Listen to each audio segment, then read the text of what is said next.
Hurmatli obunachilarimiz, bugun Xorazm viloyati Hazaras baliq bozorindamiz. Ya'ni piostrlari, sozonlari narxini bilib o'tamiz. Endi piostr necha so'm bo'ldi bu? Assalomu alaykum. Piostrlar 48 berdik. 48 ming so'm berasiz. Necha kilo bu endi? 3 kilodan 5 kilogacha. 3 kilodan 5 kilodan hurmatli obunachilar. Ya'ni eng zo'rlari mana qarang, tarang-tarangdan. Endi bular necha so'm bo'ldi bular? Sozonlar. 43 dan sotadi. Necha kilo chiqadi bular? 2 kilodan 3 kilogacha bular. 2 kilodan 3 kilodan 43 ming so'mdan obunachilar qaranglar. Bugun Hazaras baliq bozorida xudo xolasa baliq ko'p. Hammaga assalomu alaykum, hurmatli oilaviy to'g'ri obunachilari, sog'misizlar, omonmisizlar?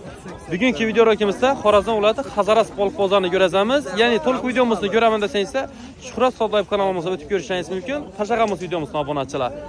Baliq ko'p obunachilar.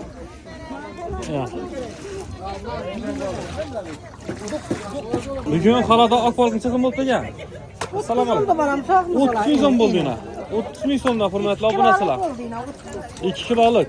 Yana gap yo'q. Masala oq baliqlar. Malades, ajoyib.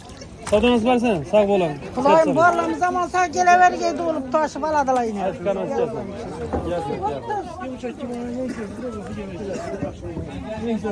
Bu sozancha so'm bo'ldi ekan bu? 38 ta, 38 ta.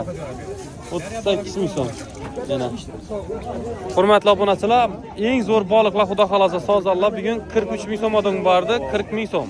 2 kiloliklari, 1,5 kiloliklari. Necha so'm bo'ldi bu yil? Tabiiy narsa. 40 dan bu. Bular 38. 38 ta. Bular yine 2 kilodan ziyatla. Hava Bular 32. Arkalar 1 kilo 800'e 30.